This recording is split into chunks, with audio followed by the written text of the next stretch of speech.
Welcome dear rockers, कैसे हैं आप सभी। तो आज हम लेकर आ चुके हैं एक बहुत ही स्पेशल मूवी। एक पिता और बेटी के बीच के रिश्ते की बहुत ही टचिंग कहानी है दोस्तों ये। बस मैं चाहता हूँ कि इसका कोई इंट्रो ही ना हो, डायरेक्ट मूवी में घुस जाते हैं। आइए देखते हैं 2022 में रिलीज हुई एक इमोशनल ड्रामा मूवी जिसका नाम है प्रिजनर्स डॉटर। कहानी की शुरुआत में एक जेल को दिखाते हैं और वहाँ पे एक बुजुर्ग कैदी जिसका नाम ब्रायन है, उसे डॉक्टर चेकअप करके बताता है कि आपका कैंसर स्टेज 4 में है और आप ज्यादा से ज्यादा 4 या 5 महीने ही जिंदा रह पाएंगे। पर ब्रायन एकदम कैजुअली कहता है कि इसके बाद मुझे खून की उल्टियां होंगी, बहुत दर्द होगा, फिर मैं मर जाऊंगा, यही ना। ये तो मैं भी जानता हूँ और मुझे दर्द और मौत से डर कहाँ लगता है, कहकर दोस्तों वो चला जाता है। सारे कैदी उसको सलाम करते हैं क्योंकि ब्रायन एक बहुत ही बड़ा गैंगस्टर हुआ करता था। ब्रायन का सेलमेट पूछता है कि तुम्हारी तबीयत कैसी है। ब्रायन कहता है बहुत ही खराब, कहकर वो एक बुक निकालता है जिसके अंदर होती है एक लड़की की फोटो। ये बहुत साल पहले ली गई थी और अभी वो बड़ी हो चुकी है। ये है ब्रायन की बेटी मैक्सीन। मैक्सीन की जिंदगी तो मुश्किलों से भरी रही क्योंकि उसकी माँ चल बसी और बाप जेल में सजा काट रहा है। उसने एक आदमी से शादी की थी लेकिन वो नशेड़ी निकला और मैक्सीन ने उसको छोड़ दिया। लेकिन उसके जरिए मैक्सीन को एक बेटा हुआ और अब मैक्सीन एक सिंगल पेरेंट है। उस बच्चे का नाम है दोस्तों एजरा और उसे दौरे पड़ने की बीमारी है। इस वजह से मैक्सीन को उसका दोगुना ध्यान रखना पड़ता है। मैक्सीन उसे स्कूल में ड्रॉप करके एक रेस्टोरेंट में लेके जाती है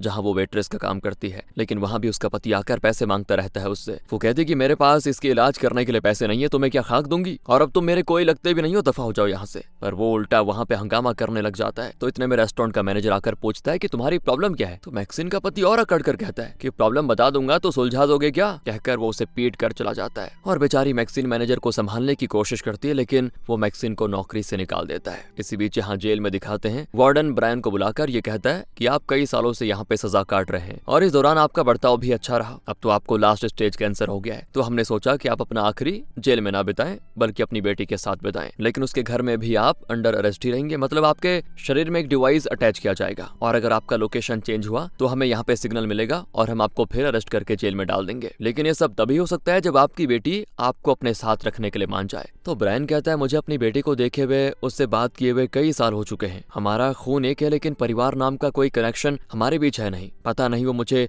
देखना चाहेगी भी या नहीं। दूसरी ओर दोस्तों मैक्सीन एजरा को स्कूल ले जाती है जहां कुछ लड़कों ने उसको मारा था और उन लड़कों को सस्पेंड कर दिया जाता है, लेकिन एजरा के रिपोर्ट कार्ड में भी ब्लैक मार्क लगा होता है। तो मैक्सीन भड़क जाती है, मेरे बेटे को दौरे आते हैं और ऊपर से उन लड़कों ने उसको मारा भी, आप उन्हें पनिश कीजिए ना, मेरे बेटे की रिपोर्ट में ये ब्लैक मार्क क्यों लगाया। पर प्रिंसिपल भी कहती है सब लड़ रहे थे, आपका बेटा भी, इसीलिए हमें सभी को पनिश करना होगा, ये स्कूल का रूल है। मैक्सीन लाख कहती है कि मेरे बेटे ने लड़ाई नहीं की, लेकिन प्रिंसिपल नहीं सुनती। फिर क्या था दोस्तों, मैक्सीन गुस्से में घर आ जाती है। तब एक कॉल आता है जिसे एजरा अटेंड करता है। उस तरफ होता है ब्रायन और वो पूछता है ये मैक्सीन का घर है ना। एजरा मैक्सीन को फोन दे देता है। वो पूछती है आप कौन बोल रहे हैं। अपनी बेटी की आवाज सुनकर ब्रायन को बहुत ही गिल्टी फील होता है कि इतने साल मैंने अपनी बेटी से बात तक नहीं की। ब्रायन कहता है मैं पापा बोल रहा हूँ मैक्सीन। और मैक्सीन शॉक दोस्तों, पूछती है अब आपको क्या चाहिए, 12 साल से मैं जिंदा हूँ या मर गई ये जानने तक की आपने कोशिश नहीं की। तो ब्रायन कहता है कि बेटा मेरी तबीयत बहुत ही खराब है, मैं कुछ ही दिनों में मर जाऊंगा, अपने आखिरी दिन मैं तुम्हारे साथ बिताना चाहता हूँ। अच्छा,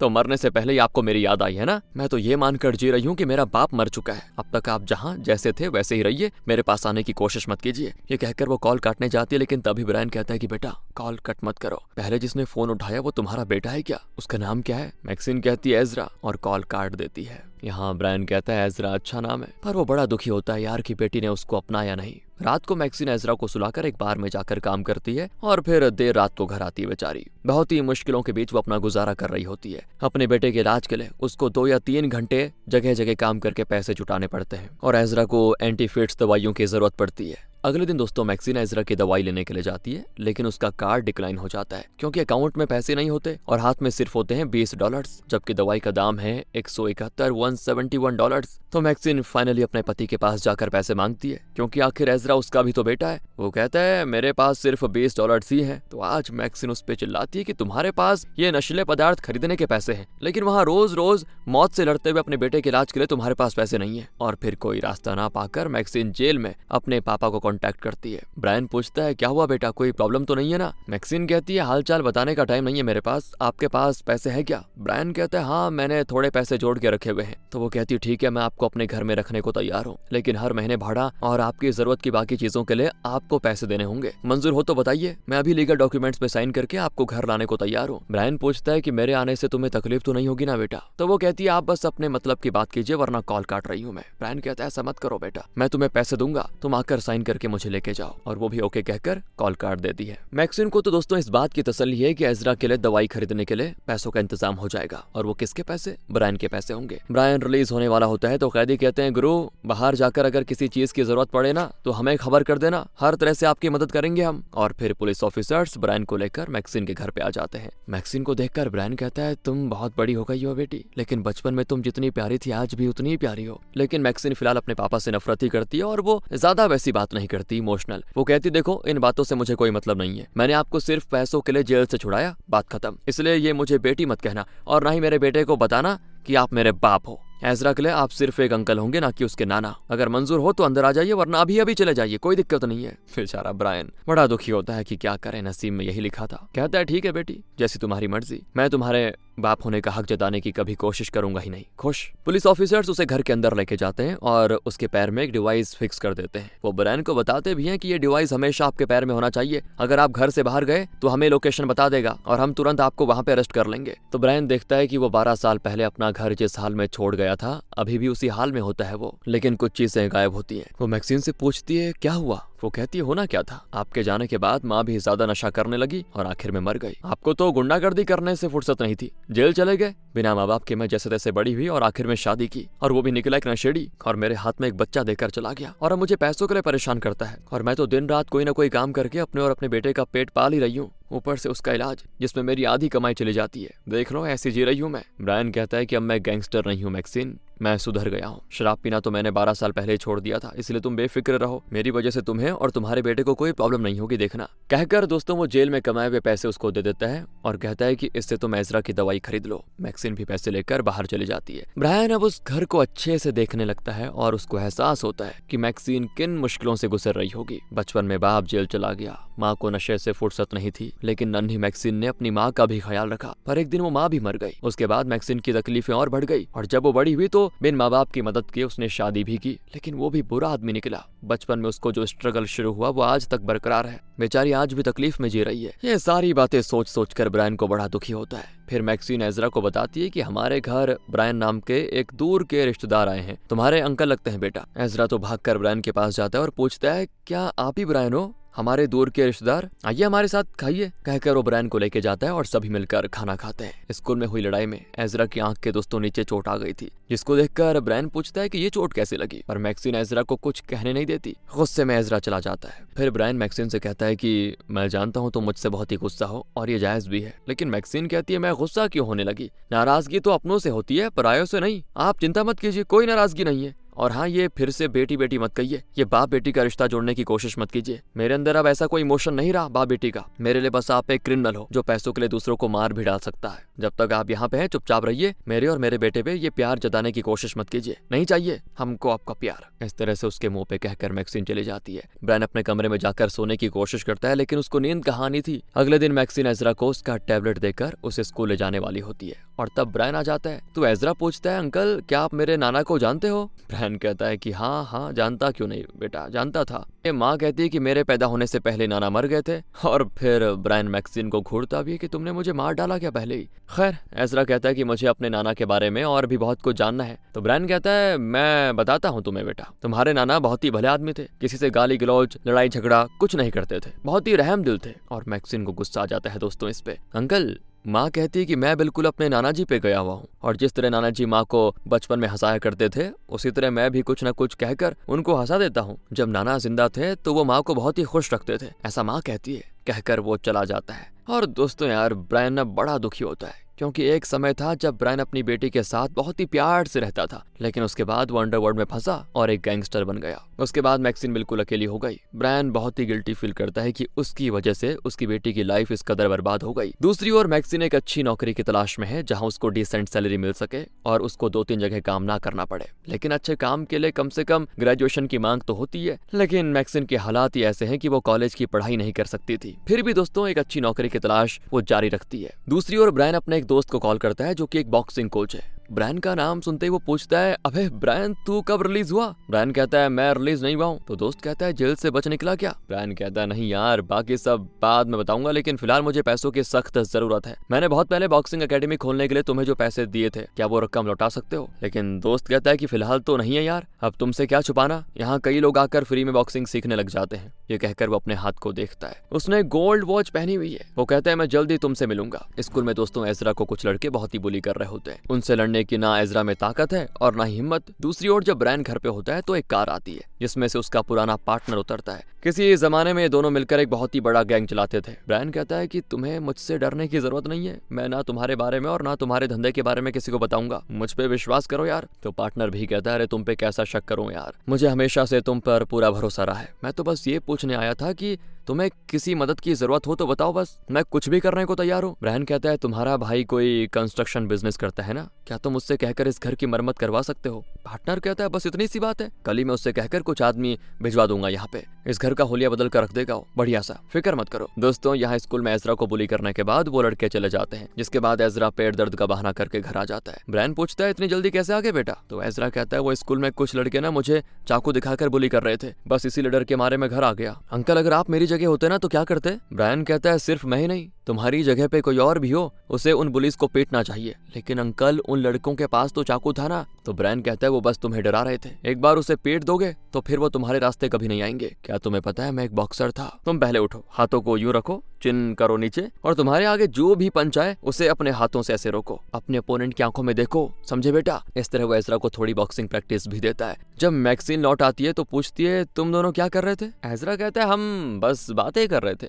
कहकर वो चला जाता है। मैक्सिन ब्रायन से पूछती है कहीं आपने उसको बताया तो नहीं कि आप उसके नाना हो? ब्रायन कहता है कहना तो चाहता था, लेकिन तुमने तो उसको ये बता दिया कि उसके नाना मर चुके हैं, इसलिए मैंने नहीं बताया। मैक्सिन कहती है यही मेरे लिए सच भी है, ठीक है। इसके बाद दोस्तों डिनर के दौरान एजरा मैक्सिन को बताता है कि पता है अंकल ब्रायन एक बॉक्सर है। अच्छा, तो इन्होंने तुम्हें अपने बारे में बहुत कुछ बता दिया शायद, फिर तो ये भी कहा होगा कि वो एक बेस्ट बॉक्सर है और उनकी फोटोज भी हमारे घर में। नहीं तो ये सब तो अंकल ने नहीं बताया, क्या सच में उनकी फोटोज हमारे घर में है? हम मैक्सिन खुद को कोसती कि मैंने बेवजह अपना मुंह खोल दिया। अब बता ही दिया है तो उसके कमरे से वो एक पुराना फोटो एल्बम ला कर देती है और सभी मिलकर उसको देखने लगते हैं। जब एजरा बहुत छोटा था तो कुछ फोटोज ली गई थी उस समय जो उस एल्बम में होती हैं। उसमें एक बहुत ही पुरानी फोटो होती है जिसमें एक बॉक्सर खड़ा है और यही है दोस्तों अपना ब्रायन। एजरा पूछता है ये फोटो कब खींची गई थी? इतने में ब्रायन की तबीयत खराब हो जाती है और वो बेहोश। मैक्सिन फिर तुरंत 911 को कॉल करती है और तुरंत पैरामेडिकल स्टाफ आकर उसे चेक करते हैं। एजरा पूछता है कि आपको क्या तकलीफ हुई है अंकल? तो ब्रायन कहता है कि मुझे कैंसर है बेटा और मैं बहुत ही जल्द मरने वाला हूँ। सुनकर एजरा चौंक जाता है दोस्तों। तो डॉक्टर कहते हैं कि आप हॉस्पिटल चलिए, लेकिन ब्रायन कहता है कि हॉस्पिटल हो या घर, अंत तो मेरा एक ही है ना, और मैं यहीं पे मरना चाहता हूँ। उस रात ब्रायन मैक्सिन के कमरे में जाता है जहाँ मैक्सिन और एजरा सो रहे होते हैं। उनको चैन से सोते हुए देखकर ना ब्रायन को बड़ी खुशी होती है। अगली सुबह सूरज के उगने पर कुछ सफेद फूल दिखाए जाते हैं जो बढ़िया खिले हुए हैं, लेकिन एक फूल सूख रहा है दोस्तों। शायद इसी फूल की तरह ब्रायन भी दिन प्रतिदिन सूख कर जल्द ही मुरझाकर गिर जाएगा, ये बताने की कोशिश की गई है। ब्रायन जल्दी उठकर अपनी बेटी और एजरा के लिए ब्रेकफास्ट बनाता है और मैक्सिन तो हैरान रह जाती है कि क्या ये सब आपने बनाया है? ब्रायन कहता है कि तुम्हारा बेटा मेरे बारे में सोचकर बहुत दुखी हो रहा होगा, तुम कहो तो मैं वापस जेल चला जाता हूँ, मैं उसको और दुखी नहीं करना चाहता। तो अब मैक्सिन भी थोड़ा इमोशनल हो जाती है दोस्तों, कहती है नहीं नहीं मत जाइए, मैं एजरा को सच बता देती हूँ। और कहता है कि वाह आज तो अंकल के हाथ का बना नाश्ता खाने को मिलेगा, मजा आ जाएगा, कहकर वो खाने लगता है। तो मैक्सिन कहती है कि बेटा मैं तुम्हें एक बात बताना चाहती हूँ। तो एजरा कहता है ब्रायन आपके पापा हैं और मेरे नाना, यही बताना चाहती है ना आप? मैं 12 साल का हो गया हूँ माँ, क्या मैं इतना भी समझ नहीं सकता? कल इनको देखने जो डॉक्टर्स आए थे उन्होंने मुझसे कहा था कि अपने नाना का ख्याल रखना, और तभी मुझे पता चल गया था। फिर मैक्सिन एजरा को स्कूल ड्रॉप करने जाती है तो वो पूछता है आपने मुझसे झूठ क्यों बोला माँ? मैक्सिन कहती है वो एक बहुत ही लंबी कहानी है बेटा, अब मैं तुम्हें कैसे ही बताऊं। पर इतने में मैक्सिन का पति आ जाता है। एजरा अपने पापा से बहुत प्यार करता है दोस्तों और भागकर उससे लिपट जाता है। वो बहुत ही अच्छे बाप की तरह बिहेव करता है और कहता है पता है मैंने तुम्हारे लिए ड्रम सेट खरीदा हुआ है। इतने में स्कूल की बेल बजती है तो मैक्सिन एजरा को अंदर भेजकर अपने पति से कहती है कि देखो आइंदा मेरे बेटे को ये फुसलाने की कोशिश मत करना, कि ना तो मुझसे बुरा कोई नहीं होगा। तुम भले उसके सामने ये अच्छे बाप बनने की एक्टिंग कर लो, लेकिन मैं तुम्हारा असली रंग जानती हूँ। और यहाँ ब्रायन के पार्टनर के कहने पे कुछ आदमी आकर मैक्सिन के घर को रिनोवेट करने में लगे होते हैं। तब उसका दोस्त जो कि अब एक बॉक्सिंग कोच है वो भी आ जाता है। वो अपना वही गोल्ड वॉच बेचकर ब्रायन के लिए पैसे लाया होता है। ब्रायन कहता है यार अगर मुझे पता होता तुम अपना वॉच बेचकर पैसे देने वाले हो तो मैं उसी वक्त मना कर देता। तुम जाकर अपना वॉच वापस ले लो, मुझे पैसे नहीं चाहिए। पर वो कहता है तुमने मेरे लिए कितना कुछ किया है, क्या मैं बदले में इतना भी नहीं कर सकता क्या? और तो और तुम मरने वाले हो। ब्रायन कहता है कि सबको एक ना एक दिन मरना ही तो है, तुम भी मरोगे। इस तरह वो मजाक में बात को टाल देता है। उसके जाने के बाद मैक्सिन आ जाती है और पूछती है ये बाहर क्या चल रहा है, घर की मरम्मत करवाने को किसने कहा आपसे? ब्रायन कहता है कि मैं तुम्हें सरप्राइज देना चाहता था। मैक्सिन तो चिढ़कर कहती है कि बस यही सरप्राइज बाकी रह गया था क्या? अरे मुझे ये सब नहीं करवाना, काम रोक दीजिए आप। ब्रायन कहता है कि वहाँ एक छोटा सा अपार्टमेंट बनवाएंगे और उसे भाड़े पे देकर तुम कुछ पैसे कमा लोगी। कहकर वो मैक्सिन को बॉक्सिंग कोच के दिए हुए पैसे भी देता है। मैक्सिन कहती है ये पक्का पाप के पैसे होंगे ना, किसको मार पीट कर कमाया है आपने, बताइए? तो ब्रायन कहता है नहीं मैक्सिन, मैंने किसी को उधार दिया था, बस वही पैसे वापस दे गया, और ये पाप के पैसे नहीं है, ये बाप के पैसे हैं। और मेरा एक और दोस्त बिजनेसमैन है, मैंने उसकी एक कंपनी में तुम्हारे लिए काम का इंतजाम किया है, तुम उस कंपनी में इंटरव्यू के लिए चले जाना, तुम्हें नौकरी जरूर मिलेगी। इस पर मैक्सिन जो अंदर ही अंदर उबल रही थी दोस्तों, वो अपने आप को रोक नहीं पाती और चिल्लाती कि अच्छा तो आप इतने अच्छे आदमी बन गए, वाह, बचपन में जब मुझे आपकी जरूरत थी तब आपने मेरा साथ नहीं दिया। माँ नशेड़ी थी, एक दिन नशे में अपनी नस काट कर वो भी मर गई, तब भी आप नहीं आए। मैं बच्ची थी लेकिन फिर भी मुझे सब कुछ खुद ही संभालना पड़ा। स्कूल जाती थी लेकिन भूखे पेट, मेरा ख्याल रखने के लिए भी कोई नहीं था। तब आप कहाँ थे? किसी क्लब में रहे होंगे या फिर कहीं मार काट करने में बिजी रहे होंगे, नशीला पदार्थ बेचने में गए होंगे या कोई और पता नहीं क्या जुर्म कर रहे होंगे उस समय। तब भी आपको मेरा कोई ख्याल नहीं आया ना कि आपकी एक बेटी भी है, और अब आप अचानक बाप बनने की कोशिश कर रहे हैं, किस लिए? दोस्तों ब्रायन के पास सच में कोई शब्द ही नहीं होते। वो कहता है तुम ठीक कहती हो बेटी, तुम्हारी लाइफ में मेरी जगह बिल्कुल ना के बराबर थी। मैं मानता हूँ मैं गैर जिम्मेदार था और मेरी वजह से तुम्हें बचपन से लेकर अभी तक इतनी सारी ये मुश्किलों से गुजरना पड़ा, लेकिन अब मैं उन सब चीज़ों के लिए माफ़ी मांगने के अलावा कुछ कर भी तो नहीं सकता ना। लेकिन जेल जाने के बाद मैंने शराब को छुआ तक नहीं, मैं बहुत ही गिल्टी फील करता था और मैं तुम्हारी फोटो को ही देखता रहता था कि मैं अपनी बच्ची के साथ ये क्या करके आया। तुम्हारा बाप होने के नाते मैंने तुम्हारे लिए कुछ भी नहीं किया, बस यही सोचकर मैं अंदर ही अंदर मर रहा था। पर अब मैं सच में मरने वाला हूँ, लेकिन मरने से पहले कम से कम मैं तुम्हारे लिए वो सब करना चाहता हूँ जो एक बाप को करना चाहिए, इसलिए प्लीज मना मत करो, तुम्हारे लिए मैं जो भी कर रहा हूँ करने दो प्लीज बेटी। कहकर दोस्तों वो रोने लग जाता है और मैक्सिन भी इमोशनल होकर रो देती है। ब्रायन उसे पैसे देता है और अब मैक्सिन पैसे ले भी लेती है। फिर ब्रायन अपनी बेटी के गाल पे किस करता है क्योंकि उसे अपनी बेटी से बेहद प्यार है, लेकिन बचपन में जब उसे पापा की प्यार की जरूरत थी तब वो उसके साथ नहीं था, बस यही दिक्कत है। अब कुछ दिनों के लिए ही सही, लेकिन उसे अपनी बेटी का प्यार पाने और उसे प्यार देने का मौका मिला है। अगले दिन एजरा फिर स्कूल से जल्दी आ जाता है क्योंकि उन लड़कों ने फिर उसे बुली किया था। कुछ ही दिनों में एजरा का बर्थडे भी आने वाला है। ब्रायन पूछता है तुम्हें बर्थडे पे क्या गिफ्ट चाहिए बताओ? तो वो कहता है मुझे उन बुलीज से लड़ने की हिम्मत चाहिए। वो मैक्सिन को भी ताने देता है कि अगर आप कोई अच्छी नौकरी कर रही होती तो मुझे भी उन लड़कों से लड़ने की हिम्मत होती, लेकिन हम गरीब हैं माँ, इसलिए वो मुझे बुली करते रहते हैं, मेरी प्रॉब्लम्स की वजह आप ही हो बस। और हाँ, मेरे बर्थडे पे मैं पापा से मिलना चाहता हूँ, बस उन्हें भी बुलाइए। अब अगले सीन में ब्रायन एजरा के कमरे में जाकर उसे समझाता है कि अगर तुम्हारे पापा नशा छोड़कर तुम्हें और तुम्हारी माँ का अच्छा ख्याल रखते ना तो हम उन्हें जरूर बुलाते बेटा, लेकिन वो नशा करते हैं, तुम्हारी माँ के पैसे छीन लेते हैं, अगर वो आया तो तुम्हारी बर्थडे पार्टी खराब हो जाएगी। वैसे तुम्हारी प्रॉब्लम क्या है बेटा बताओ? एजरा कहता है मेरी सबसे बड़ी प्रॉब्लम है वो पुलिस जो स्कूल में मेरा जीना मुश्किल कर रहे हैं, मुझे उनका सामना करना है कैसे भी करके, लेकिन मेरी समझ नहीं आ रहा कि मैं क्या करूं। तो ब्रायन कहता है कि उसका इंतजाम मैं करूंगा। अगले दिन दोस्तों मैक्सिन ब्रायन के फ्रेंड की उस कंपनी में जाती है और उसे तुरंत नौकरी भी मिल जाती है, और तो और 1 घंटे के उसको $42 मिलेंगे। ये एक डेस्क जॉब होती है और मैक्सिन को इसमें इंश्योरेंस वगैरह भी मिलेगा। मैक्सिन को विश्वास ही नहीं होता कि बिना ग्रेजुएशन का उसको इतना बढ़िया नौकरी मिल गई। वो समझ जाती है कि उसके पापा की पहुंच कहां तक है। नौकरी पाने की खुशी में मैक्सिन घर लौट रही होती है। दूसरी ओर ब्रायन एजरा को बॉक्सिंग कोच के पास ट्रेनिंग के लिए भेज देता है। कोच भी उसको बढ़िया ट्रेन करता है। एजरा पूछता है अगर कोई चाकू लेकर आए तो खुद को कैसे डिफेंड करूंगा मैं? कोच कहता है कि डरपोक लोग ही चाकू दिखाकर डराते धमकाते हैं, उनकी शर्ट पकड़कर उनके मुंह पे पंच करो, चलो एक बार पंच करके दिखाओ मुझे। इस तरह वो एजरा को काफी कुछ सिखाता है। फिर ब्रायन एजरा को सुलाने जाता है तो वो कहता है चलिए टीवी देखते हैं थोड़ा। ब्रायन कहता है 1 मिनट मैं जरा हल्का होके आता हूँ। कहकर वो बाथरूम जाता है, लेकिन उसका खून निकलने लगता है क्योंकि उसका कैंसर अब बहुत आगे पहुंच चुका है। फिर दोनों बैठकर टीवी देखते हैं और एजरा ब्रायन के कंधे पे सर रख लेता है। ब्रायन को आज सच में बहुत अच्छा फील होता है और वो इमोशनल हो जाता है। अगले दिन ब्रायन की तबीयत और बिगड़ जाती है। मैक्सिन कहती है आप हॉस्पिटल में ट्रीटमेंट क्यों नहीं ले लेते, कुछ और दिन जी लेंगे आप। ब्रायन कहता है इससे ज्यादा लंबी जिंदगी मैं डिजर्व नहीं करता बेटी। तो मैक्सिन कहती है आप नहीं डिजर्व करते होंगे, लेकिन मैं आपके साथ और थोड़े दिन रहना चाहती हूँ पापा। और दोस्तों मैक्सिन के मुंह से अपने लिए पापा शब्द सुनकर ना ब्रायन का दिल पिघल जाता है। वो कहता है अपनी बेटी से दूर किसी हॉस्पिटल में पड़े पड़े मरने के बजाय मैं अपनी बेटी और अपने नाती के साथ हंस खेल कर मरना चाहता हूँ। खैर आज गर्मी बहुत है ना, चलो सभी मिलकर स्विमिंग के लिए जाते हैं। मैक्सिन एजरा से कहती है आज स्कूल की छुट्टी हम सब स्विमिंग जाएंगे। सब एक साथ बहुत एंजॉय करते हैं। इतने सालों की जिंदगी में अब जाकर ब्रायन को वो खुशी मिली है जो उसे पहले कभी नहीं मिली थी। मैक्सिन पूछती है, आप घर से बाहर निकल आए तो क्या पुलिस वाले आपको अरेस्ट नहीं करेंगे? तो ब्रायन कहता है कि नहीं,